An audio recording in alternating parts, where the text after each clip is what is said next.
Hello à tous et bienvenue dans Le Plaid, le podcast où on parle sans tabou ni gêne de maladies chroniques, parce que c'est pas parce qu'on a SOPK ou une sclérose en plaques qu'on n'est pas humain, qu'on n'est pas jeune et qu'on n'a pas envie de kiffer. Donc ça nous ajoute quelques problématiques, mais justement on est là pour en parler au chaud sous le plaid. Moi c'est Léon et aujourd'hui je vous parle parce que cette année on m'a diagnostiqué mon endométriose et j'avais envie de libérer ma parole là-dessus. Donc avec mes potes Zoé et Clément on a créé Tilt, la communauté Safe Space pour les personnes qui ont une maladie chronique. Donc n'hésitez pas à nous rejoindre. Dans le lien du podcast, vous pourrez rejoindre l'application. Et c'est totalement gratuit, bien sûr. Et on a aussi décidé de lancer le plaid parce qu'on veut libérer la parole des jeunes qui ont une maladie chronique, qu'elle les handicape ou pas, qu'elle soit invisible ou pas, qu'elle soit omniprésente ou à peine une pensée. Voilà, on veut vraiment libérer la parole. Donc dans ce podcast, on va parler symptômes, on va parler boulot, couple, sexe, errance médicale, médicaments. On va parler des gens qui comprennent la maladie et de ceux qui la comprennent moins et qui peuvent nous rendre la vie un peu difficile. On est vraiment là pour se décharger. Si certains veulent rendre des comptes en live, je suis pas contre. Moi j'aime bien le drama, donc voilà, faut pas hésiter. Et donc aujourd'hui, je suis avec Clara, qui a très gentiment accepté d'être la première invitée du plaid. Donc Clara, salut, je vais te laisser te présenter. Merci, en tout cas c'est un plaisir d'être avec vous. Donc voilà, moi on m'a diagnostiqué un SOPK il y a un peu plus d'un an, suite à une grande errance médicale, donc je pense qu'on va pouvoir revenir dessus. J'ai 29 ans, donc bientôt la trentaine, je viens d'Angers, je suis à Paris depuis moins de 10 ans, et puis après on kiffe la vie, on fait notre vie, mais on s'adapte aussi.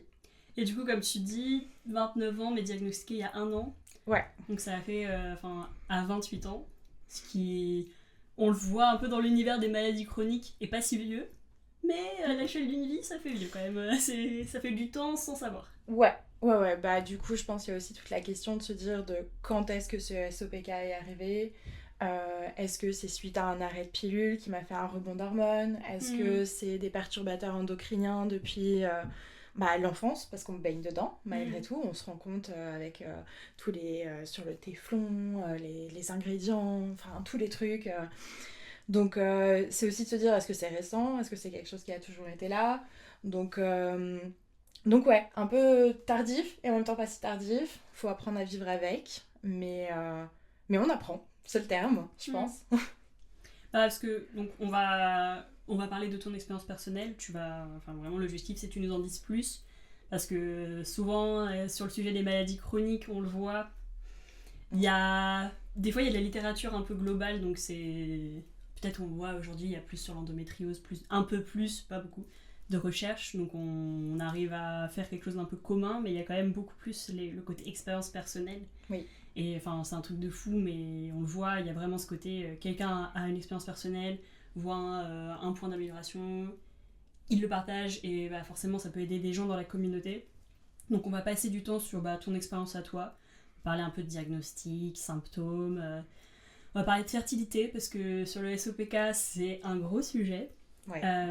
Mais du coup, juste pour faire rapidement le tour de ce que c'est, donc SOPK ça veut dire syndrome des ovaires polykystiques, donc on le raccourcit en SOPK, parce que syndrome des ovaires polykystiques c'est un peu vénère à dire, c'est un petit peu long, et du coup ça touche les ovaires, donc plutôt les organes reproductifs féminins.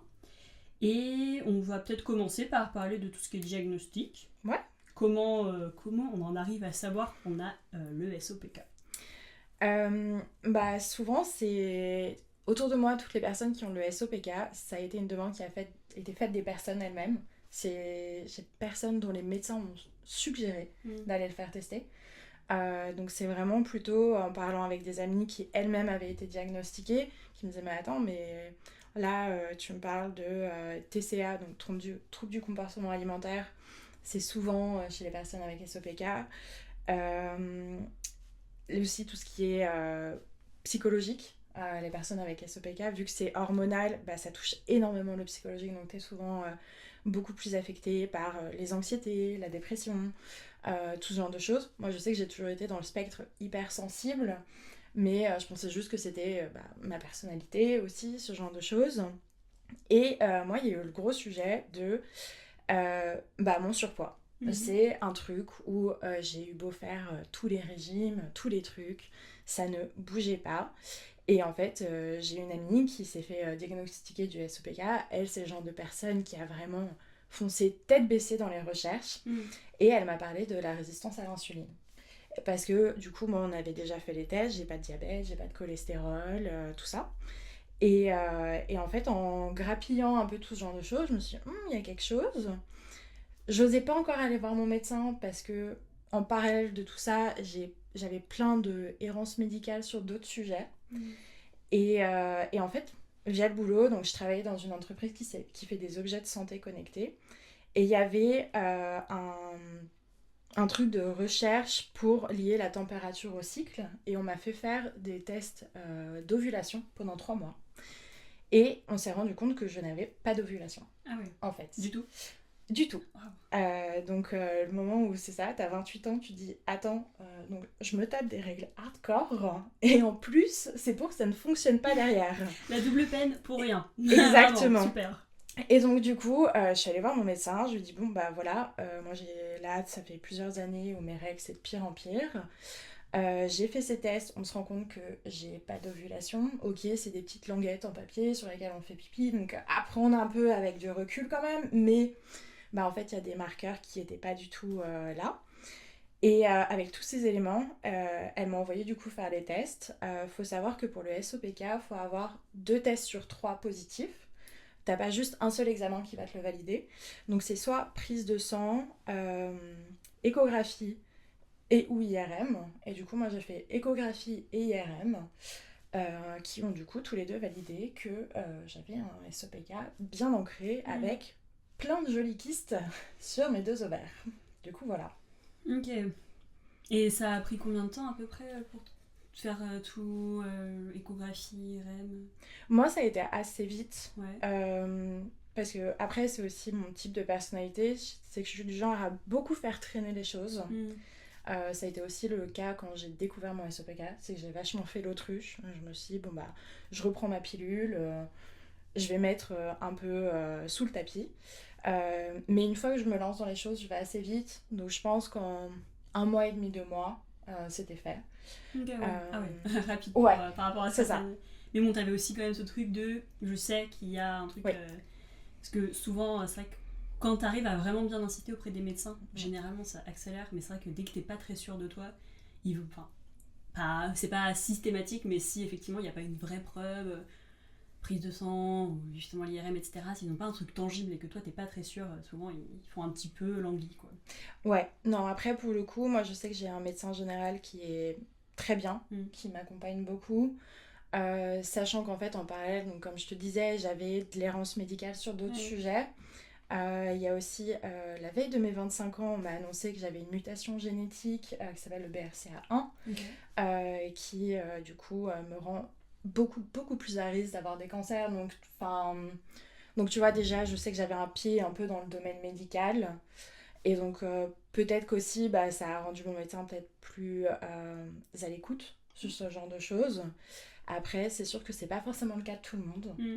Mais je pense que vraiment le premier truc hyper important, c'est d'avoir un médecin généraliste qui est à l'écoute, qui entend tes symptômes, et que ça soit pas juste ouais non mais c'est un peu dans ta tête quoi, enfin t'es sûr que t'as vraiment mal, ah mais c'est normal pendant tes règles t'as vraiment mal, enfin vraiment aller t'accompagner pour chercher, et que si tu lui parles de certaines choses, ça soit pas juste trouver une raison X ou Y, mais aller chercher. Ouais.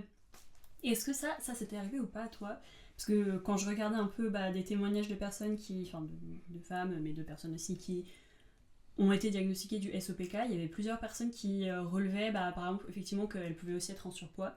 Et t'as un peu ce côté du médecin qui te donne la solution magique de mais si vous perdez du poids, forcément ce genre de symptômes qui sont en fait plutôt graves et qui affectent carrément ta vie sont là, ça va forcément disparaître. Est-ce que toi t'as été confrontée à ça?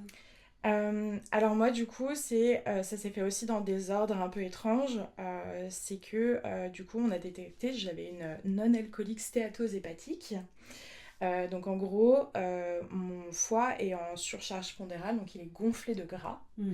Et ce qu'on m'a dit à l'échographie, un médecin que je n'avais jamais rencontré de ma vie, qui m'a dit faut que vous perdiez 20 kilos dans les mois qui suivent.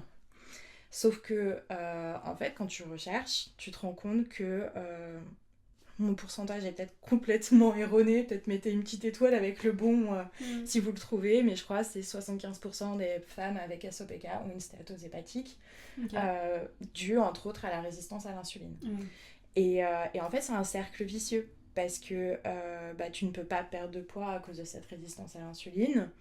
Et en même temps, ton surpoids aggrave tes symptômes du SOPK. Mais en effet, il y a beaucoup de médecins qui disent t'es allé faire du sport ou t'as fait un régime ou machin. Mais non, c'est un hormone à aller réguler dans ton corps. Et je pourrais m'affamer et demain, mon corps, apparemment, il perdra pas de poids pour autant. Donc c'est tout un chemin. Et en effet, comme tu dis, il y a beaucoup de médecins qui ont vachement cette réponse de juste te dire perds du poids, ça ira mieux. Bah ouais, si je pouvais, j'aurais pris cette porte depuis un moment. On associe le côté, forcément, le surpoids c'est égal forcément mauvaise santé, ou alors ça veut dire que si t'es en mauvaise santé, genre tout est là. Je sais que genre, par exemple, moi je suis plutôt fine, mais genre j'ai trop de cholestérol et trop de mauvais cholestérol. J'ai une hygiène de vie genre qui, on va dire sur le papier, sur ce que le médecin te recommande, elle est parfaite et tout, et quand ma médecin elle a vu que j'avais trop de cholestérol, m'a posé toutes les questions de base et tout, et t'es là en fait, genre, ça veut tellement, ça veut dire des choses, mais ça veut pas tellement pas tout dire. Et vraiment, quand je regardais les témoignages, ça revenait tout le temps. C'était mon médecin du coup m'a dit ça, donc mais après qu'est-ce qu'on fait, on se regarde dans les yeux, on est là du coup je peux pas forcément en perdre, ou alors vraiment vous me trouviez une autre solution là. Qu'est-ce qu'on fait, du coup vous me laissez avec mes symptômes mes douleurs, est-ce que c'est dû à ça? Non. Donc voilà, c'est un peu un truc vicieux. Non, franchement c'est pas évident parce que tu vois, moi je te rejoins sur le fait que quand on me l'a découvert, c'était une époque où je faisais 1 heure de marche par jour pour aller au travail parce que j'y allais à pied. Je bois pas d'alcool, je fume pas. Donc tu te dis à quel moment mon foie serait dans un tel état. Je bois pas de soda, je mange pas plus sucré que la moyenne. J'ai pas une mauvaise hygiène de vie non plus. Et je me retrouve sur un IMC plus qu'obèse. Tu vois, bon, après l'IMC, en plus, on sait tous que c'est un truc... pas parfait. Voilà. Mais je me retrouve dans un surpoids où je sais qu'il m'a très longtemps gangréné l'esprit aussi. Où je me dis, je trouverai pas quelqu'un qui m'acceptera comme je suis. Je m'achèterai des vêtements que j'aime quand je me sentirai mieux. Quand je perdrai du poids. C'était même pas le quand je me sentirai mieux, c'était le quand je perdrai du poids. Et là, je sais que ça fait, je pense, 4-5 mois où je me suis rendue à l'évidence que mon corps est mon corps, en l'occurrence accompagné d'une pathologie, donc il faut pas que je m'auto-flagelle à me dire je suis pas parfaite, là j'ai fait un écart, machin. C'est plutôt de me dire, ok, j'ai une pathologie, mais je suis là, je peux vivre ma vie, je me sens pas parfaite, mais je sais que je plais. Je sais que je dois apprendre à me plaire. Et en apprenant à me plaire, j'ai refait toute ma garde-robe. Là, ça fait 6 mois. J'ai refait toute ma garde-robe. Let's go. Et j'arrête de porter des vêtements ultra amples, me cacher derrière. Et en fait, rien que le côté psychologique de ça, et d'arrêter aussi de, à nouveau, s'auto-flageller et à se dire ah, mais là, j'ai dîné avec des copains, j'ai pris une assiette de frites.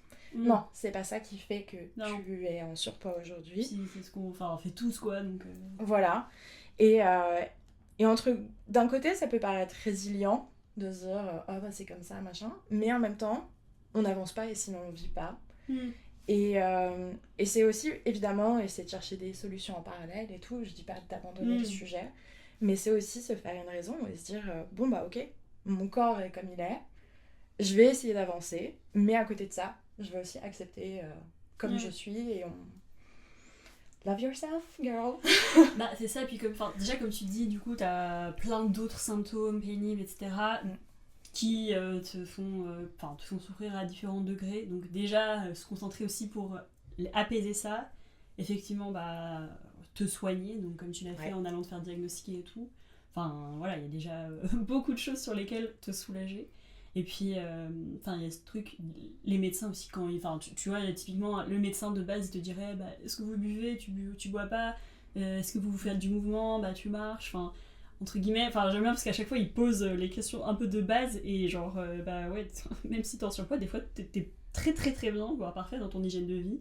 Puis effectivement c'est pas l'assiette de frites qui t'a donné le SOPK je pense. Non.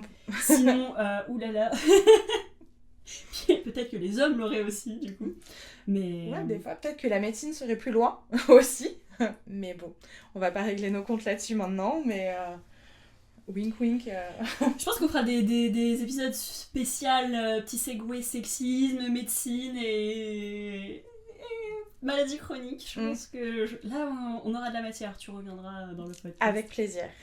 Et donc, comme on est toujours sur le sujet du diagnostic, effectivement, alors tu l'as dit, mais j'avais cherché sur le site de l'assurance maladie pour confirmer, mais bah du coup, vraiment comment on diagnostique officiellement. Donc comme tu disais, bah, on peut pratiquer un bilan hormonal. Donc là, il faut que ça se fasse aussi au bon moment du cycle menstruel. Ce qui peut être compliqué parce que t'en as aussi, à cause de ça, elles ont plus de cycle. Oui. Donc j'avais vu qu'ils doivent en déclencher artificiellement et tout. Et effectivement, comme tu dis, il faut valider 2 critères sur 3. Donc soit t'as une hyperandrogénie clinique. Donc là, ce qu'il va y avoir comme symptômes, c'est notamment avoir pas mal de poils, des fois... L'hirsutisme, ouais. Ouais, l'hirsutisme, ouais. Parfois beaucoup d'acné et parfois une alopécie, perdre les cheveux. Ça, c'est la première étape qu'on peut vérifier. Après, tu as les problèmes d'ovulation, où elles peuvent être rares ou absentes, comme du coup, c'est ton cas. Puis après, vous vérifiez visuellement le fait que les ovaires sont polykystiques ou qu'ils ont un volume qui est trop important. Et du coup, c'est soit par une échographie vaginale, et souvent ça, il faut aller le confirmer avec une IRM quand même. Oui. Et donc toi, tu as 2 symptômes sur 3 ? Ouais, moi j'ai pas l'ovulation, et après, du coup j'ai fait échographie et IRM. Après, juste mini trigger warning, parce que moi je sais que ça a été un gros sujet aussi, c'est que l'échographie vaginale c'est intra. Oui. Donc si c'est des personnes, par exemple vaginisme, faut être prévenu. Moi je sais que ça a été la surprise sur le moment. Donc il y a sinon la prise de sang et l'IRM pour aller confirmer, donc je pense que c'est aussi des trucs qui sont importants à savoir avant d'y aller. T'as deux options aussi. C'est ça, t'es pas obligé de passer par l'échographie en premier. Souvent les médecins ils vont quand même t'orienter là-bas parce que c'est moins cher, c'est plus facile, mais ça reste intra. Donc je pense que c'est quand même des sujets où c'est important de le dire et d'être prévenu. Ouais, puis si jamais t'es jeune ou que du coup t'as encore jamais fait du sexe pénétratif, ça peut être pas mal de le savoir. Mais c'est vrai, et du coup ça je voulais t'en parler parce que du coup moi j'ai été diagnostiquée, on m'a diagnostiqué l'endométriose cette année, et du coup en fait moi j'avais une peur bleue d'aller chez la gynéco. Et là, mais ça devenait trop problématique, mes douleurs, etc. Donc ma coloc m'a accompagnée. Mais c'est vrai que du coup, pendant le rendez-vous, j'explique. J'insiste vraiment sur le fait que j'ai des douleurs de règles abominables, que vraiment ça me handicape. Je lui explique aussi que j'ai pas forcément des cycles réguliers. Et en fait, tout de suite, elle m'a proposé... elle m'a dit, on va faire une échographie. Et en fait, du coup, je m'installe et tout. Et elle me dit, c'est une échographie vaginale. Et j'étais là, wow, let's go. Alors, elle était hyper gentille, la gynéco. Si je lui avais dit non, etc., si j'avais pas été à l'aise, clairement, elle m'aurait pas forcé, y a pas de souci. Et moi, ça me dérangeait pas. Puis l'habitude est là aussi. Mais c'est vrai que... il y a eu ce petit côté, ok, waouh, let's go, on y va, c'était vraiment, waouh, on a passé un moment, vous et moi là, madame. Non, mais c'est assez surprenant, surtout quand on te prévient pas, puis eux, dans leur jargon, de dire échographie vaginale, ça leur paraît logique. Moi, je sais qu'en plus, elle ne trouvait pas un de mes ovaires. Oh là là. Elle a bougé le truc, appuyé sur mon ventre, machin, et je suis sortie là, je me suis dit, personne me touche, même à 2 mètres... pendant 6 mois. Non, c'est quand même, c'est un moment C'est pour ça, je pense que c'est aussi, faut être prévenu, Ouais. faut savoir. Et à nouveau, il y a d'autres moyens. Comme tu Oui, disais, c'est ça. il y a 2 autres moyens d'aller valider aussi. Et ne pas hésiter à en parler à son médecin. Dire Oui. que vous n'êtes pas à l'aise avec cette échographie parce que c'est un moment quand même. Enfin, Ouais, comme ça tu dis, pas ça eu peut être encore impressionnant. de sexe pénétratif ou du vaginisme ou Ouais. X ou Y raison. Toutes les raisons sont bonnes. Mais du coup, ouais. Au moins, vous êtes prévenus. Ouais. Pas comme nous. C'est ça a été waouh. Et en fait, justement, du coup, à l'échographie, un des trucs qu'elle m'a dit, c'est en gros, mes ovaires, ils sont très gros, Ouais. un peu trop. Elle était là, on a commencé à parler du diagnostic de l'endométriose. Après, j'ai fait une IRM qui effectivement a validé. Puis il y avait le truc il y avait un traitement qu'elle m'avait donné et qui a commencé à très bien marcher sur moi. Mais du coup, à l'IRM aussi, on m'a dit vous avez des ovaires qui sont trop gros, vous avez peut-être le syndrome des ovaires polykystiques. Ah ouais. Bonne journée. Prenez Donc, ça. Donc moi je suis pas diagnostiquée, j'ai des symptômes mais je pas tout, mais j'ai bien aimé le côté Oui. oh bah peut-être, allez, Bonne journée. Hein. mais tranquille, t'inquiète, Ouais. reviens quand tu voudras des enfants. Ah. Non, franchement, je trouve qu'il y a eu une hyper médiatisation de l'endométriose, ce qui est très bien, on va pas se mentir, mais le SOPK a complètement passé sous silence. Moi je sais qu'il y a membre de ma famille, quand j'ai annoncé que je l'avais le SOPK, on m'a répondu ah bah au moins c'est pas l'endométriose. Ah mais wow. Quoi? J'étais ouais. Au moins c'est pas un cancer, allez bonne journée. Non mais voilà, c'était vraiment comme on en parle beaucoup, on sait que c'est grave, le SOPK on n'en parle pas beaucoup, et c'est après du coup cette personne s'est renseignée un peu plus autour d'elle, enfin on a vite fait parler, et prochain appel c'était en mode oh là là, j'ai une collègue qui l'a eu. Faut que tu penses déjà au sujet des enfants parce que ma collègue elle a mis 6 ans à réussir à avoir des enfants. Déjà, je veux digérer mon truc. Oui. on ira là-dessus après, mais il y a ça aussi, il y a l'accompagnement des proches. Je trouve ça cool que tu aies pu avoir quelqu'un qui t'accompagne. Ouais. Moi, je sais que je suis très solitaire dans ce genre de choses. Mais après, en deuxième point, je me disais, ouais, ça aurait peut-être été cool d'avoir quelqu'un, parce que souvent aussi, nous, on se prend la nouvelle dans la figure. Ouais. On pense pas à poser certaines questions. Parce que je sais, par exemple, ma grande sœur m'a dit, mais t'as demandé ci, t'as demandé ça. Par exemple, le BRCA dont je te parlais tout à l'heure, ma sœur m'a tout de suite dit, mais est-ce que ça te complique encore plus ce gène Je dis, je sais pas. Enfin, il y a ce truc de, tu te prends un choc, parce que ça reste quand même quelque chose à digérer. Et du coup, une personne un peu plus sensée à côté de toi aussi peut t'accompagner émotionnellement et peut penser à des questions auxquelles toi, tu n'aurais pas pensé. Plutôt que de reprendre un rendez-vous, le temps d'en avoir un, d'y aller. Ouais, puis psychologiquement, quoi, c'est des moments qui sont quand même lourds, je trouve. On les minimise vachement, mais c'est vrai que tu sors d'un rendez-vous, on t'a diagnostiqué ça, c'est pas facile. Ça change un peu ta vie, quoi, littéralement. Enfin, ça peut la changer un tout petit peu ou énormément. Mais c'est... Et je sais que moi, mon copain m'avait accompagné à l'IRM. Et je sais pas, avant je faisais un peu la fanfaronne en mode non mais tranquille et tout, il a vraiment insisté et en vrai oui, une fois sur place j'étais contente quoi parce que normal. T'avais fait une IRM toi du coup? Ouais, j'ai fait IRM, j'ai fait écho et IRM auquel je suis allée seule les deux. J'étais en mode non ça va le faire, j'avais filé au boulot même derrière. Oh là là, alors là non. Voilà. Non mais j'ai un peu cette tendance à faire des dingueries comme ça où mes proches quand je leur en parle après sont mais t'aurais dû nous demander. Oh bah oui mais je voulais pas déranger. Tu sais. Mon dieu cet argument. Tellement ce truc là de oh mais je vais déranger les gens, tu as une maladie chronique, tu peux demander un peu d'aide. Voilà. S'il vous plaît, je envoie le message. Voilà. Oh, on a une caméra qui vient de s'éteindre, c'est pas grave. Mais vraiment, le message est là. Si du coup vous écoutez ce podcast, que vous n'avez pas forcément encore été diagnostiqué vous, que vous êtes en errance médicale ou que vous allez faire vos premiers rendez-vous, il y a sans doute des proches qui seront contents de vous accompagner. Oui. Sachez-le. En vrai, c'est... pour la personne qui est de l'autre côté, c'est pas si long. Moi, je sais que du coup, ma coloc, elle a peur bleue des aiguilles. Je vais l'accompagner à sa prise de sang. Ouais. C'est... Voilà. Si ça peut rendre les moments moins pénibles, n'hésitez pas. Mais en fait, moi, c'est pour ça que j'ai mis aussi longtemps à aller chez la gynéco. J'avais trop peur. Et puis, un jour, on a parlé du coup à ma coloc et tout. Puis, elle était là, mais meuf, je Vas-y. t'amène moi si t'as trop Ouais. peur. Parce qu'elle était là, ça fait genre peut-être 5 ans là que tu dois y aller, que tu vas pas, donc j'étais là, peut-être oui.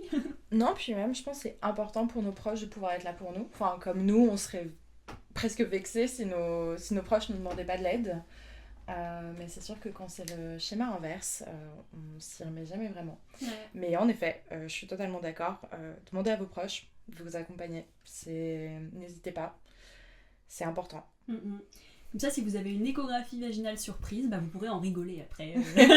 Faire des blagues. Ça déramatise un peu en mode oula, mais dis donc. Ou sinon, faites un podcast et vous en rigolerez 2 ans plus tard. Exactement, voilà, vraiment. J'ai créé ce podcast pour parler de ce moment. Et putain, et ouais, là. Oh, pardon, petit gros mot, bon voilà, hein, c'est tranquille. Mais Pas de l'IRM aussi, en vrai, c'était. Moi, ça m'a presque fait marrer. Parce que, je sais pas, je suis dans la boîte là, c'était un moment un peu surréaliste. J'étais là, genre, waouh. Parce que j'avais dû enlever tous mes piercings avant. J'étais là, mais en vrai, ça perturbe pas tout. Enlever tout. En plus, à la fin, genre vraiment, quand j'ai dû me rhabiller, j'ai perdu. Ils ont roulé par terre. J'étais là, non, mes piercings, ils sont où? Genre, t'as le gars qui m'a fait l'échographie. Genre, tu sais, t'as la petite salle, enfin, qui m'a fait l'IRM. T'as la petite salle juste avant où tu dois te changer, machin.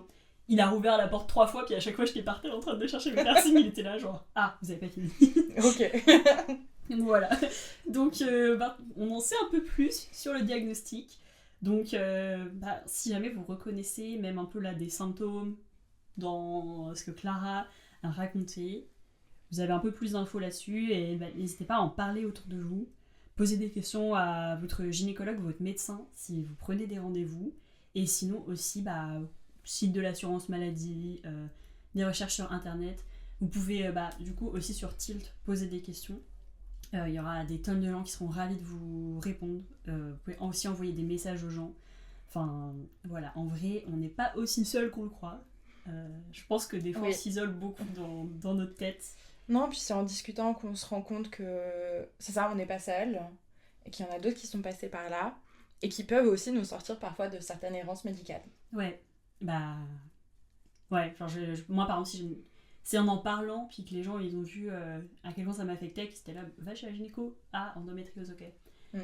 Mais c'est vrai que, puis vraiment on se sent moins seul.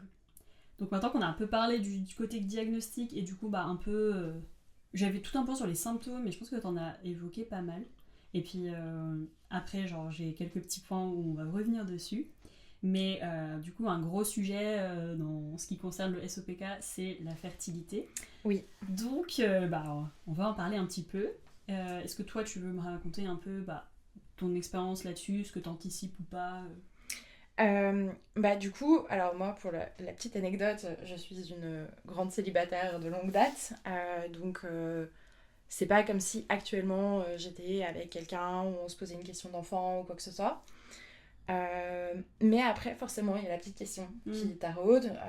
Puis on sait que chez les femmes, c'est plus difficile aussi de repousser cette question. Et puis aussi, en découvrant que j'avais pas d'ovulation, de me dire, c'est quoi la suite si je veux des enfants, en fait. Donc je me suis renseignée auprès d'une personne, justement dans mon ancien travail. Il y avait... en discutant avec une première amie qui me dit « Ah, mais attends, il y a un tel qui a fait prélèvement d'ovocytes. » Je sais pas si c'est le terme exact. Je ne connais pas. Voilà. Nous cherchons. Du coup, elle a fait toute la procédure. Elle, justement, suite à un diagnostic d'endométriose. Et du coup, c'est assez lourd psychologiquement, tout ça.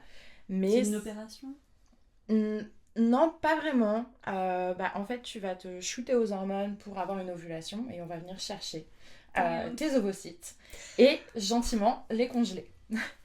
Mais en fait, techniquement, plus tôt tu le fais, plus tôt c'est des ovocytes sains parce qu'on sait que nos ovocytes sont très sains au jeune âge et après la qualité va doucement décroître et gentiment.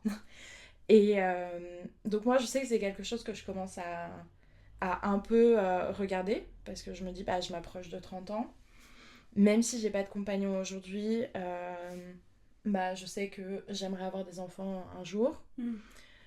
Donc c'est des choses où je tâtonne, je me renseigne, avoir pu en parler avec quelqu'un aussi, c'est top. Donc je pense que c'est là aussi où Kilt, si vous avez des personnes qui ont pu faire ce genre de choses, pouvoir se renseigner. Moi, je sais que il y a plein de sujets comme ça médicaux dans ma vie, où le fait de rencontrer quelqu'un qui a fait une procédure que j'avais peur de faire m'a débloqué dans mon choix. Trop bien. Et donc, c'est vraiment là où c'est important de pouvoir en parler. Je sais que pour ça aussi, moi aujourd'hui, que je suis autant ouverte à en parler à mon entourage, pour pouvoir accompagner. Donc voilà. Oui, c'est pas cool pour nous, mais après ça fait effet vertueux, ce truc de bon, je suis passée par là, je vais en parler. Puis après la personne, peut-être elle va régler ses problèmes, va en parler, etc. C'est pas toujours facile pour la personne qui commence, mais en tout cas après c'est effet vertueux. Exactement, non, puis ça peut désacraliser des sujets. Enfin, tu vois, moi je sais que par exemple j'ai fait une opération de chirurgie, pas vraiment esthétique, mais plus ou moins esthétique, c'est considéré comme réparatrice, que j'avais très peur de faire. J'ai rencontré quelqu'un qui l'a fait, et bah dans les 6 mois je l'ai fait. Parce que, et ça m'a changé ma vie, c'est la meilleure décision que j'ai prise.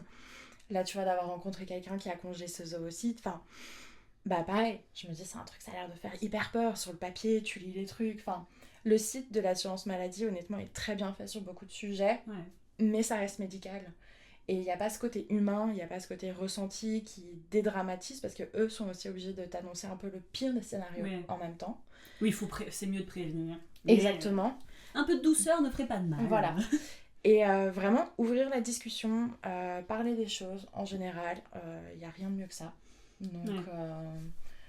Donc discutez autour de vous des choses, que ça soit de vos pathologies, de la sexualité, de tout ce genre de choses, de la psychologie. Enfin, vraiment, c'est en communiquant qu'on avance et qu'on s'entraide. Et du coup, c'est aussi l'intérêt de ce podcast. Pour ça, je rappelle, même si vous l'aurez sans doute compris à la manière dont on parle, mais nous, du coup, on n'est pas du tout docteurs. C'est vraiment venir piocher dans notre expérience. Comme tu dis, du coup, une expérience très humaine, très personnelle. Mais en parlant, justement, voilà, j'espère qu'on aura des retours de gens qui peut-être se sont fait diagnostiquer après. J'ai très hâte d'avoir les retours des gens après qu'ils aient écouté ce podcast. Et comme l'a dit Clara, n'hésitez pas à aller sur la communauté, poser des questions aux gens. N'hésitez pas même à venir nous contacter, nous, sur l'application. On est aussi présents. Est-ce que, du coup, vu qu'on parle de fertilité, t'as mentionné du coup, alors c'est prélèvement d'ovocytes. Ouais, j'ai pas le terme exact. Ouais. Mais oui. Et la personne du coup qui a déjà fait ça dans ton entourage, elle t'a dit un peu c'est quoi la temporalité et tout? Alors apparemment c'est quand même une affaire de plusieurs mois où tu te shootes bien aux hormones et à chaque, il me semble, ovulation, tu vas faire des tests pour voir si tu en as assez pour que ça vaille le coup d'aller faire le prélèvement. Et là, c'est une opération en ambulatoire, on va aller chercher, quoi. Elle appelait ça d'une façon très poétique la moisson. Waouh, j'adore. Voilà. Mais c'est assez imagé et par contre, je crois que t'as pas le droit de prendre l'avion après pendant 6 semaines, un truc comme ça. À cause du fait que c'est une opération ou il y a un lien avec les... Je crois que c'est par rapport aux hormones. Je suis pas allée vraiment chercher plus loin que ça. Waouh, ok. Alors attention, ceux qui prennent l'avion, les hormones, ça peut... Après, revérifier l'info. Hein. Oui, alors... on peut pas faire de la fake news. Dans la description du podcast, je validerai ou invaliderai certaines choses qui auraient pu être dites, voilà. Étoile 1, étoile 2, il va y avoir 50 étoiles. Vraiment, on balance des fake news, tu sais. Ne prenez pas l'avion si vous êtes une femme avec des ovaires, attention. Grosse désinformation, nous allons nous prendre une petite... comment on dit, genre l'ARCOM, elle va venir pour nous. On va éviter. Ceux qui valident les infos. Ok, mais du coup, mais attends, mais c'est un peu quand même double peine, non? Parce que du coup, SOPK, nanana, problèmes hormonaux. Oui. Et là, gros shootage hormonal. Oui. Pour te forcer à avoir justement une ovulation. En fait, c'est comme si tu faisais une FIV, mais qu'au lieu de te fertiliser tes ovaires et venir les remettre pour une gestation, tu vas les congeler, en fait. Et de ce qu'elle m'avait dit, apparemment, une fois que tu as une pathologie type endométriose ou SOPK ou de ce type-là, en plus c'est pris en charge. Donc c'est des process un peu longs, il faut faire des dossiers et tout. Mais bon, à partir du moment où tu as une prise en charge, parce que sinon je crois que ça peut être très cher, ça peut aussi te retirer une charge mentale. Oui, ça peut être très cher ce genre de procédure. Sinon, c'est pas drôle. Si vous êtes malade, vous avez intérêt à être quand même riche. Hein, Ah oui, clairement. Plus SOPK, pas mal de petites histoires de voilà, des petits compléments alimentaires, tout ça. Oh là là. Pas forcément remboursé. Je regardais Pas aussi du tout remboursé. par rapport. Alors attends, je sais que c'est le truc de beaucoup de pilosité. Ah oui, c'est ça, l'hirsutisme, tu l'as dit tout à l'heure. C'est que par rapport à ça, j'ai vraiment en consultant le site de l'assurance maladie, enfin vraiment je voyais plein de gens qui posaient la question par rapport à hirsutisme, remboursement des séances de laser ou ce genre de trucs. Ouais. Mais impossible de trouver des informations. J'ai capté que, par exemple, il faut que le médecin te le valide pour que machin, mais les médecins ils se renvoient là-bas, ils veulent pas forcément le faire. Enfin bref, à chaque fois il y a pas mal de trucs comme ça où t'as des symptômes ou des effets secondaires qui sont présents et comme ils sont pas entre grosses guillemets assez médicaux. Oui. Bah c'est en mode bon, c'est pas grave ça. Ils considèrent limite esthétique. Oui. Je pense que ça doit être comme certaines chirurgies. Parfois esthétique et qui passe en réparatrice quand t'as un point de vue psychologique qui rentre en jeu ou ce genre de choses. Mais oui, en effet, comme tu dis, SOPK, on se retrouve à avoir tous les conseils de compléments alimentaires de la Terre. Actuellement, je prends 6 pilules par jour différentes pour tenter. Ça te coûte combien par mois ? Là, j'ai fait un petit tour à la pharmacie il y a 3 semaines. Ça m'a coûté 156 €. Voilà. What? Mais comme c'est pas des médicaments, parce qu'il n'y a pas de traitement pour le SOPK, c'est que... Et puis, en fait, c'est que chez le SOPK, chez tout le monde, c'est différent. Ouais, c'est ça. Il n'y a pas une formule magique de dire... Enfin, c'est un parallèle un peu bancal, mais par exemple, le diabète, t'as des médicaments pour le diabète. Pour telle pathologie, tu vas avoir un médicament X. Le SOPK, en fait, comme ça se manifeste différemment à peu près chez tout le monde, et la formule, elle va être différente chez tout le monde. Donc c'est vraiment, on va te dire, tente un peu de ci, tente un peu de ça. Ah, mais parfois, il faudrait que tu prennes les deux pour que ça fonctionne. Mais sauf que t'as tellement d'options que trouver la bonne, c'est vraiment... Enfin, c'est tu erres encore. Déjà, t'as eu ton errance médicale, et après, tu as... ton errance complémentaire, histoire de... Puis après, errance financière un peu aussi. Ouais. Non, oui, parce que c'est pas du tout accompagné par l'assurance maladie, pas non plus par les mutuelles, parce que on se rend compte que c'est pas vraiment ce genre de sujet. Pas très rentable. Pas du tout. Si je puis me permettre. Bon, après, si je peux faire une blague un peu noire, de toute façon, j'aurai pas d'enfants qui me coûteront de l'argent, donc écoute, autant l'investir dans mon SOPK. Let's go, crache ta thune maintenant. Voilà. Mais non, mais après, c'est des investissements où c'est ce que je disais. Donc, moi, j'étais avec ma soeur quand j'étais justement à la pharmacie, où je suis tombée sur une pharmacienne / naturopathe qui m'a énormément donné de conseils. Pour le coup, elle était hyper investie. C'était assez cool comme discussion. Et ma soeur qui me disait non mais prends ce truc plus tard et machin. Je disais ouais mais en fait je préfère rajouter 30 balles de plus et vraiment tenter le truc que un petit peu de ci, un petit peu de ça. Non, là on va y aller, on va investir. Ok, c'est une sortie d'argent. Je sais que tout le monde n'a pas la possibilité de le faire. Ouais mais si tu l'as... Voilà, moi je trouve que c'est un investissement dans la santé et puis si ça fonctionne pas je vais essayer. Et je pense que c'est aussi là le stade où personnellement je suis. Mais je sais que c'est pas le cas de tout le monde non plus, parce qu'à nouveau, moi j'ai fait vachement l'autruche sur le sujet. Donc, et je trouve qu'il faut pas aussi culpabiliser là-dessus. On a tous notre temps pour digérer la nouvelle. Et puis on tente tous de s'en sortir à notre façon. Il n'y a pas de bonne ou de mauvaise, soit dit en passant. Mais du coup, c'est vrai que pour essayer d'apaiser certains symptômes, il y a plein de solutions un peu à côté, entre guillemets, de la on va dire, médecine... vraiment le médecin, solution XY, le médicament que je te prescris. Faut faire un peu ses recherches aussi de son côté. Mais c'est vrai que c'est pour ça aussi que, comme tu dis, la pharmacienne naturopathe, c'est aussi ce genre de spécialiste qui file aussi des bons conseils souvent, je trouve. Un peu à côté, voilà, c'est pas forcément le médecin, mais ça reste aussi des professionnels de santé et qui peuvent apporter des très bons conseils. En fait, c'est vraiment le médical holistique.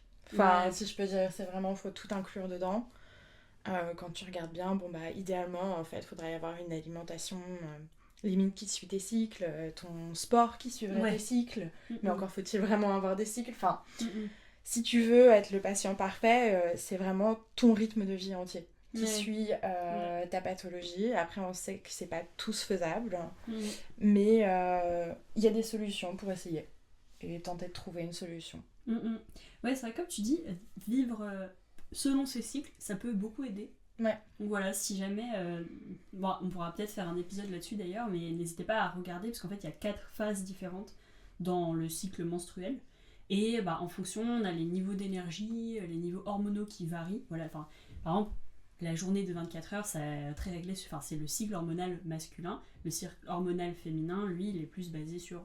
Normalement, si tu as un cycle menstruel parfait, à peu près 28 jours, donc chaque cycle, chaque phase du cycle peut durer, ça dépend, mais entre 5 et 10 jours en fonction de comment vous êtes. Et voilà, c'est bien dans les phases où par exemple, vous êtes pendant vos règles, effectivement, bien se reposer, manger d'une certaine façon. Des fois, ça peut être un peu plus de magnésium, un peu plus de tel ou tel nutriment. Quand on est en phase d'ovulation, généralement, l'énergie, c'est un peu en mode poup, poup, poup, pump it up, etc. La libido aussi. La libido, exactement, non, ça joue beaucoup. Et puis, comme tu dis, aussi, quand on n'a pas forcément le cycle menstruel parfait selon les livres de médecine classique, là, ça peut changer. Mais voilà, n'hésitez pas à regarder un peu le sujet. D'ailleurs, on pourra aussi en parler dans la communauté. Je pense qu'on pourra lancer des petits sondages sur le sujet. Mais ça peut faire partie des choses comme compléments alimentaires ou les à côté qui peuvent soulager. Donc, maintenant qu'on a parlé un petit peu fertilité, en gros, alors là, en attendant qu'on ait beaucoup de sujets sur la communauté, parce qu'au moment où on enregistre le podcast, du coup, l'app n'est pas lancée, j'ai regardé des posts sur Reddit pour chercher un peu des sujets à droite à gauche. Et j'ai trouvé des petits posts avec un peu des petits témoignages de gens. Donc je vais te partager ça et tu peux me dire un peu ton avis. Moi, celui qui m'a le plus plu là dans ce que j'ai trouvé, c'est en gros tes unpopular SOPK opinions. Ok, let's go. Juste faut savoir que en gros, j'ai un peu parcouru Reddit. Sur le Reddit français, j'ai quasiment rien trouvé. Sur le SOPK. Il y a... Alors, sur le Reddit anglophone, pour le coup, j'ai trouvé...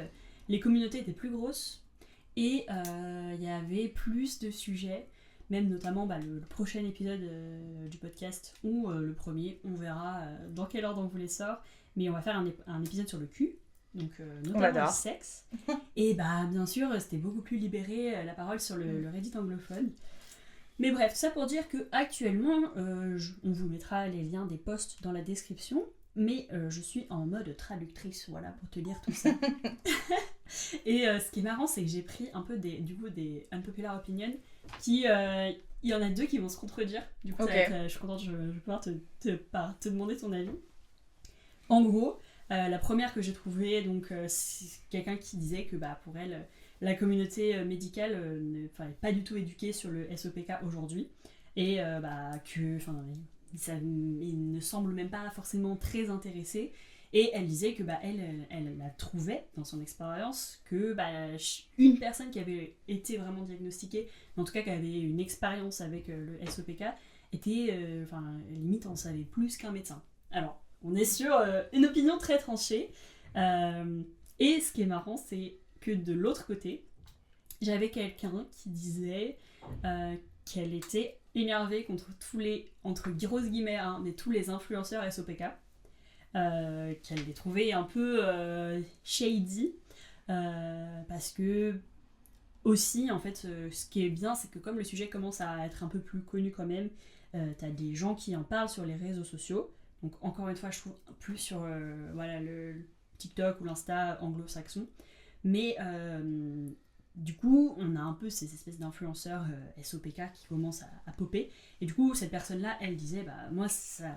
m'énerve, j'ai trouvé un peu shady, parce que ça va être souvent des gens qui, notamment, peuvent dire que vraiment la pilule, c'est pas bien du tout, qui peuvent démoniser des conseils de médecins. Et la personne disait, je comprends qu'il y a beaucoup de docteurs et de professionnels de santé, mais il y en a beaucoup qui disent, qui donnent des mauvais conseils et qui, voire parfois, sont pas professionnels. Je trouve qu'on revient un peu à ce genre de truc en mode oh là là, il suffit de perdre du poids, machin, vous avez peut-être SOPK, on se revoit quand vous voudrez des enfants, petit côté comme ça. Moi, alors c'est pas un professionnel de santé. Non, attends, je vais d'abord te demander ton avis. Je m'égare, je m'emballe. J'ai envie de blablabla. Mais du coup, voilà, j'avais ces deux unpopular opinions qui se contredisent, du coup, je trouve. Bah, déjà, moi, je vais te rejoindre sur le fait que, en effet, dans la communauté française, il n'y a pas énormément de sujets. Moi, le seul compte que je suis, c'est Sova, qui, elles, c'est deux sœurs, il me semble, qui ont créé en plus leur complément et tout, qui essaient de vraiment construire une communauté. Cool. Donc, hyper intéressant pour les personnes avec SOPK. Moi, puisqu'on partage, je suis en décision d'arrêter ma pilule, justement.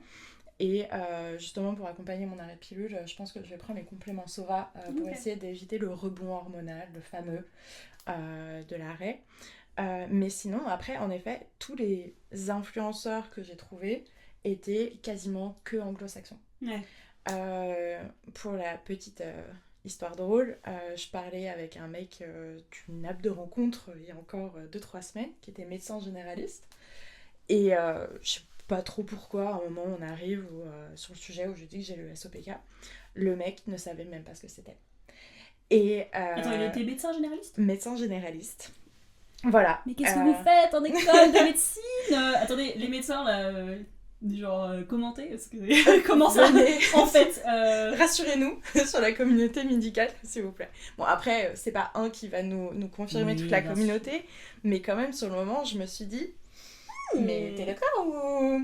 Après, je me doute qu'ils peuvent pas être tous calés sur tous les sujets, mais bon, ça reste quand même un sujet assez présent, et puis on se rend compte qu'il y a de plus en plus de SOPK, parce que perturbateurs endocriniens, tout ça, joie bonheur. Miam miam, notre nourriture est pleine d'hormones. Exactement. Mais donc du coup, en effet, on se rend compte que en France, c'est pas encore vraiment un gros sujet. Je suis assez d'accord que... Bon. Après, je pense que c'est aussi un rapport aux réseaux sociaux, où personnellement, moi, je sais que je suis pas trop d'influenceuse en général. Parce que je trouve qu'en effet, il y a souvent vite des discours moralisateurs de faites comme ci, faites comme ça. Après, c'est un rapport personnel que j'ai. Je sais qu'il y a des générations plus jeunes qui vont, au contraire, se tourner même presque vers des influenceurs pour aller chercher de l'information. Moi, je sais que j'essaie de prendre quand même des pincettes parce que je me dis, c'est pas forcément des professionnels de santé, c'est pas vérifié. Évidemment, ça peut être du bon conseil. On peut pas, je vais pas diaboliser en disant ils racontent tous des bêtises. Pas du tout. Mais en effet, en fait, je trouve qu'il y en a beaucoup. Par exemple, je sais que je suivais une nana qui, en gros, était en forte obésité, presque morbide à cause de son SOPK. Elle a pris du Ozempic. Wow. Ouais. Et aujourd'hui, elle fait un 36, tu vois. Ok. Et elle est là en mode, c'est la seule façon de perdre du poids, et tout. Okay. Ça a été sa seule façon de perdre du poids. Et je trouve qu'il y a facilement un peu ce discours qui déroute de un conseil de vie pour un conseil pour tout le monde. C'est pas j'ai vécu ça, donc je vous le partage, c'est j'ai vécu ça, donc ça fonctionne comme ça. Ouais. Et je trouve que c'est peut-être là aussi où ce deuxième opinion devrait rejoindre, c'est que je pense qu'il faut faire attention à ces discours de moi ça va fonctionner comme ça, donc tu devrais faire ça comme ça. Ouais. Parce que à nouveau, le SOPK est comme beaucoup de pathologies, c'est assez unique chez tout le monde. Et donc faut essayer aussi de prendre avec un peu de recul les conseils sur internet. Ouais. C'est mon avis.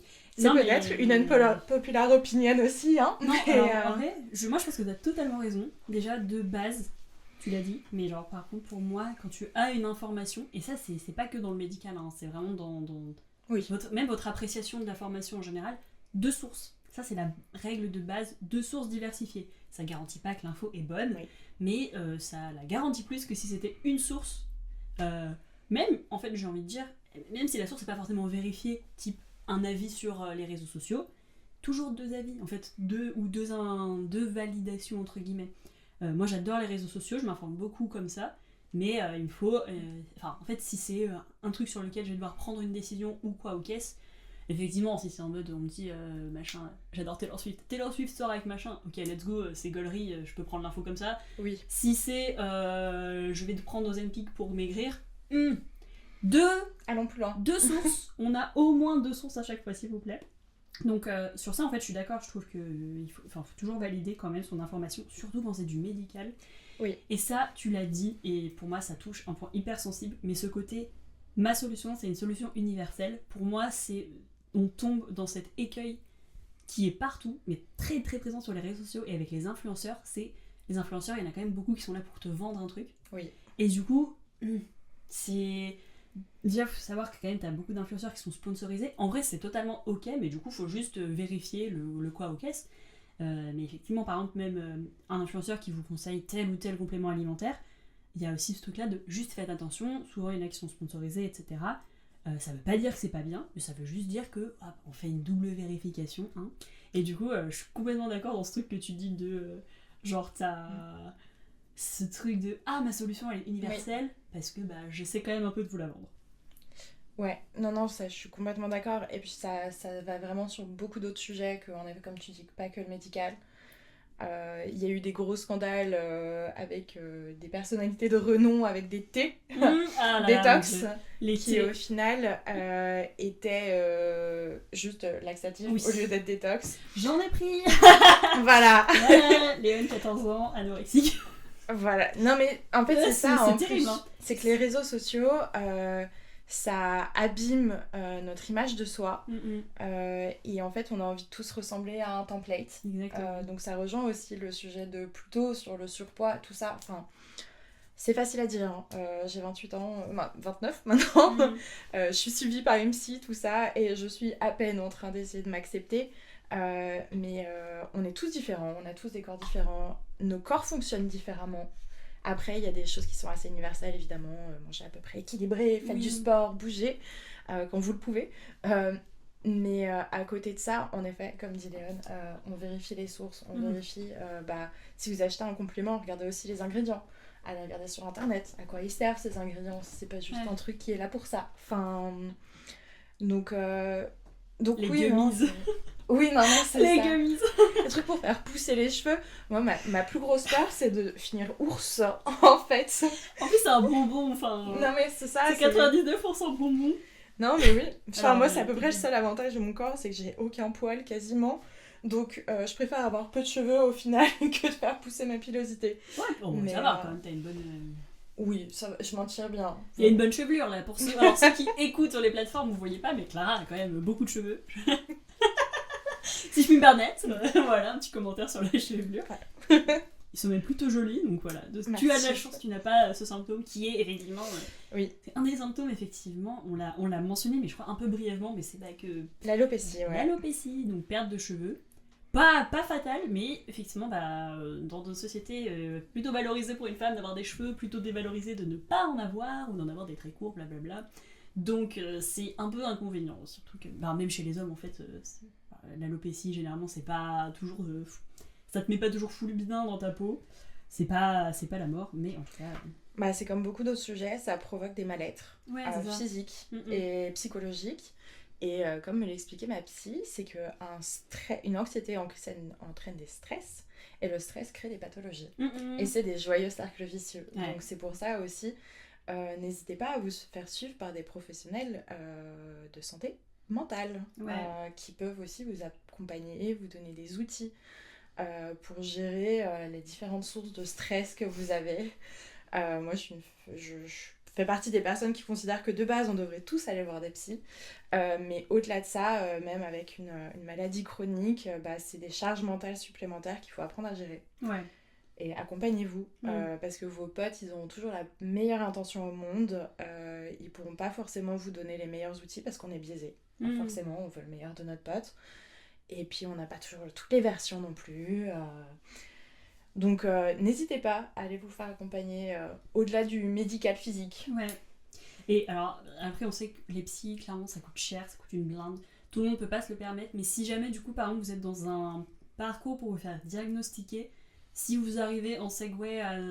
Parce que des fois, les médecins peuvent prescrire, en fait, d'aller chez un psychologue ou un psychiatre. Et du coup, vous pouvez avoir des séances qui sont remboursées en partie par la Sécu. Et après, par votre mutuelle, si vous avez, du coup, cette ordonnance du médecin. Donc même si vous arrivez à avoir ça et du coup avoir quelques séances remboursées, voilà, c'est déjà, ça va déjà loin quand même, de même quelques séances à pouvoir en parler. Et il y a des plateformes aussi qui ont été mises en place par l'État pour trouver des psys mieux pris en charge. Donc n'hésitez pas à vous renseigner avec ce genre de sujet. Ouais. Et ça du coup c'est pas gratuit, c'est pas pris en charge par l'État, etc. Mais moi pour trouver ma psy, j'avais utilisé la plateforme Speak Easy. Et en fait, c'est des bénévoles vous avez un formulaire pour vraiment noter ce que vous cherchez chez un psy, etc. Localisation, prix, de quoi vous avez envie de parler, quel type de psychothérapie vous voulez suivre, etc. Et après, les bénévoles, ils vous matchent avec la personne la plus pertinente, mais c'est pas en mode application de rencontre, etc. C'est vraiment, ils vous renvoient un mail avec une fiche. Je précise parce qu'en fait, quand j'ai dit ils vous matchent avec un psy, je me suis dit, oh là là, Yoann, ça part loin, là, tu les racontes des bêtises, mais non. Ils le font vraiment, mais du coup, c'est manuel, c'est très bien fait. Et moi, j'ai trouvé une super psy grâce à ça. Speak Easy, ça sera aussi dans la description. La description de ce podcast va faire 8 km, j'espère que vous aimez lire. Mais voilà, comme tu dis, effectivement, si jamais vous arrivez à obtenir un accompagnement psychologique, ça peut beaucoup aider. Ouais. Très important. Ensuite, parce que voilà, on a eu ce petit sujet, l'autre unpopular opinion, que moi je trouve pas du tout unpopular, donc tu me diras. Mais c'était une personne qui disait qu'elle trouvait qu'il existait plus de solutions pour aider l'alopécie, mais là du coup on va dire que le fait d'être chauve chez les mecs, qu'il existe de solutions pour tout ce qui est problème endocrinien et tout, chez les femmes, alors que ça cause du diabète, de la prise de poids, de l'infertilité, de la dépression, des problèmes de la peau, blablabla. Plein de problèmes, yes, on adore nos vies. Et moi, je fais le parallèle avec le Viagra. Oui. Tellement d'études sur le Viagra et comment faire bander. Après, faut savoir que le Viagra est une erreur médicale de base. Oui. C'est ça quand même moi qui me fait assez marrer. Ils ont fait une étude médicale, ils se sont rendus compte que ça n'aidait pas du tout ce qu'ils voulaient et ça aidait totalement autre chose. Mais je te rejoins complètement sur le fait que c'est un vide médical. Mais après, j'ose espérer très naïvement que c'est parce que c'est assez neuf. Bon, c'est pas normal que ça soit assez neuf. Mais oui, en effet, on se rend compte qu'il y a des recherches sur des trucs qui nous paraissent totalement futiles. Après, je veux pas non plus dévalider les sentiments de certaines autres personnes, hein. Mais Non, on est pour le Viagra et les compléments alimentaires pour faire pousser les cheveux, ne vous inquiétez pas. On vous soutient dans vos calvities. On est pour, mais on aimerait bien un peu plus aussi de recherche sur le SOPK notamment. Non, mais c'est ça, parce que comme tu dis, en effet, on se rend compte que le personnel médical pas super informé, qu'il n'y a pas de solution.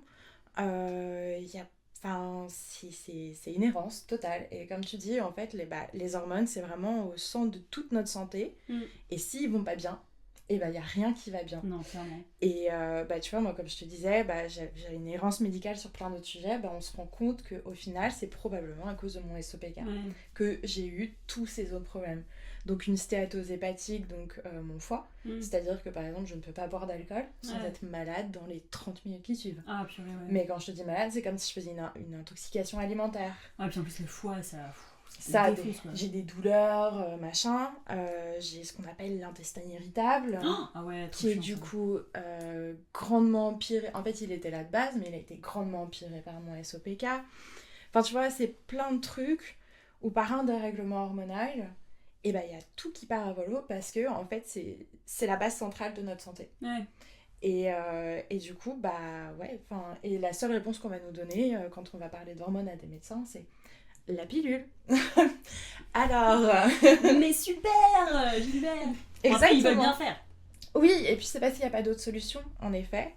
Moi je sais que là j'ai pris enfin rendez-vous, ça faisait 1 an que je devais le faire avec une endocrinienne. Trop bien. Donc pour les personnes qui ne sont pas forcément au courant, c'est un médecin spécialisé dans les hormones, puisque le SOPK c'est une maladie hormonale.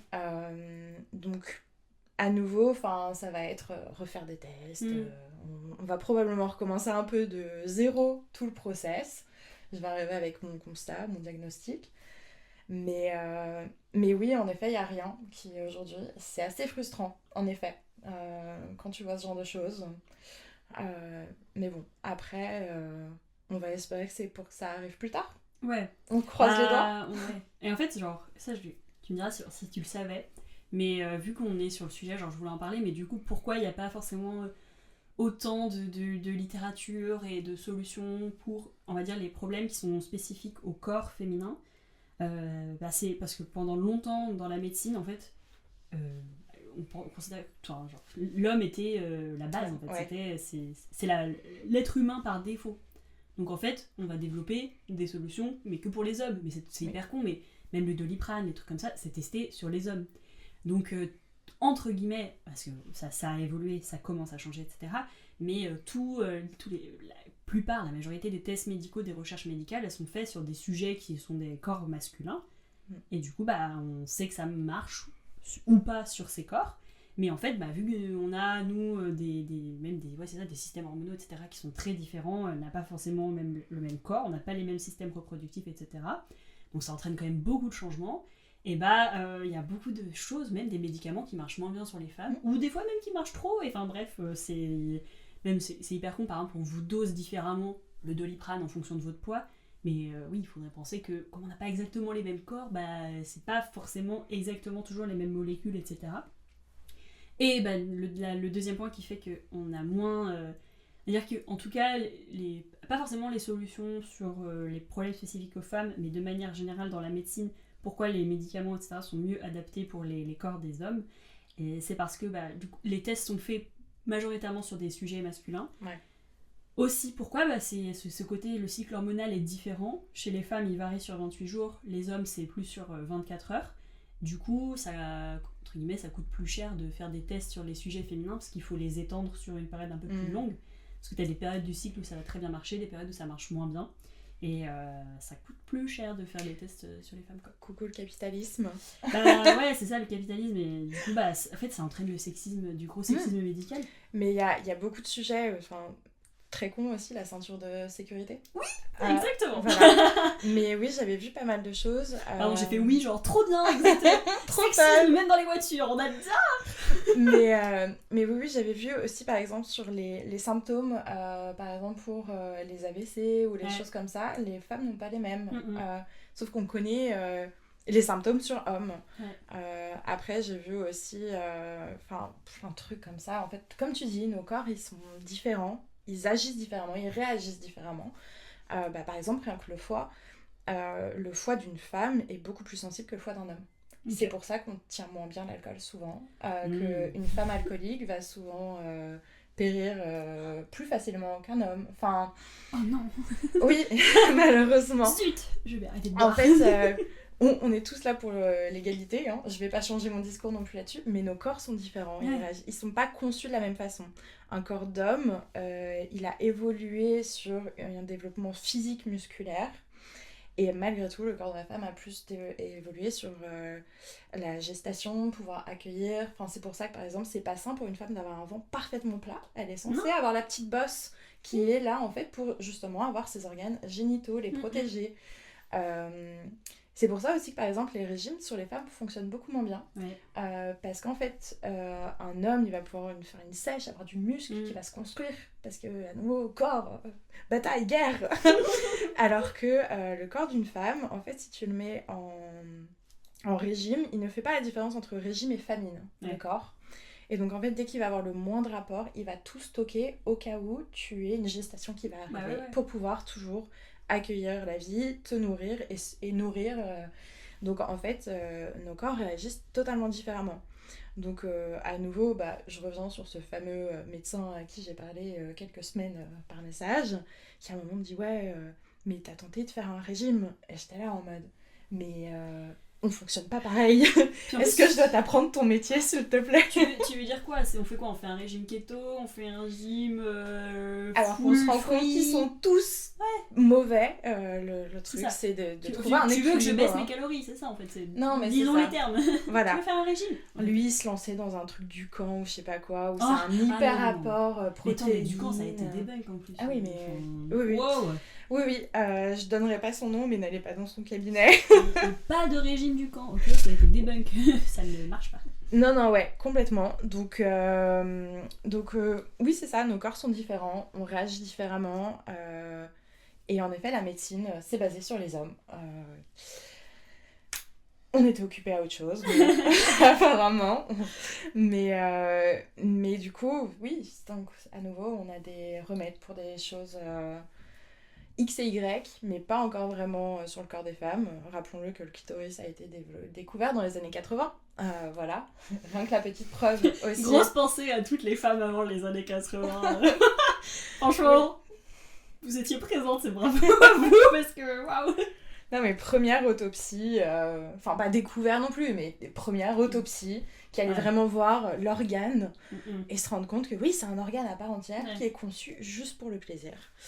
Et vous avez une machine à tout faire. Voilà, bisous. Bah écoute, effectivement, ça fait une bonne heure là qu'on est sur le podcast, donc je vais te proposer qu'on s'arrête là. Mais c'est trop intéressant parce qu'il y a quand même plein de choses qu'on n'a pas forcément vues, même dans les symptômes, donc je pense qu'on pourra refaire un deuxième épisode sur le sujet. En fait, c'est trop vaste, je me suis dit, on va parler de SOPK en 1 heure. Non, une vie entière ne suffirait pas. Ouais, je pense qu'on a plein de sujets. Je peux te parler de mes dates et de mon SOPK si tu veux. Tout ce genre de choses. Non, on va s'arrêter pour aujourd'hui. Mais garde-moi tout ça pour l'épisode 2. Avec plaisir. Effectivement. Puis du coup, si vous avez écouté le podcast, que vous êtes reconnu dans des points, n'hésitez pas à venir en parler dans la communauté sur Tilt. Vraiment, je pense qu'il y aura d'autres personnes qui seront concernées. Si vous êtes en errance médicale, vous pourrez peut-être trouver des conseils. J'espère que tout ce que vous a dit Clara vous a servi, parce que là franchement tu nous as fait, je pense que tu nous as fait une bonne totale, hein, parce que, non mais vraiment les explications sur le diagnostic, voilà, rappelez-vous bien aussi, vous pouvez dire à votre médecin, il y a plusieurs solutions, vous n'êtes pas, par exemple, bon, le plus marquant c'est peut-être l'échographie vaginale, mais bon, si par exemple vous détestez les aiguilles, peut-être pas le bilan hormonal, vous préférez IRM et échographie vaginale. Puis à nouveau, bilan hormonal, il y a les cycles qui rentrent en jeu. Oui. Donc renseignez-vous bien et entourez-vous bien. Exactement. Que ce soit médicalement, amicalement, familialement. C'est ça. Et donc du coup, n'hésitez pas à venir en parler sur la communauté. Et du coup, Clara, on se rappellera pour un deuxième épisode sur le SOPK. Avec plaisir. Vous la reverrez de toute manière dans d'autres épisodes parce que tu parles bien, t'es très fun et les conseils c'est très bon, donc c'est trop parfait pour nous. Et du coup, merci à tous de nous avoir écoutés. Si vous êtes encore là avec nous, n'hésitez pas à venir ouvrir des discussions sur le sujet, que ce soit là où vous trouverez le podcast. On va être sur les plateformes, on va être sur YouTube et les réseaux sociaux. Et n'hésitez pas à venir en parler sur Tilt, demander des conseils, ou même juste vraiment partager vos expériences, parce que nous, ça nous fera toujours plaisir de les lire, et puis ça va forcément servir à quelqu'un d'autre. Enfin, c'est vraiment comme on l'a dit tout à l'heure. Tu partages ton expérience, une autre personne est touchée, ça peut la pousser à aller se faire diagnostiquer. Donc, on vous fait des gros bisous. Merci à tous. On se retrouve sur Tilt, et c'était le plaid. On espère que ça vous a plu. À très vite.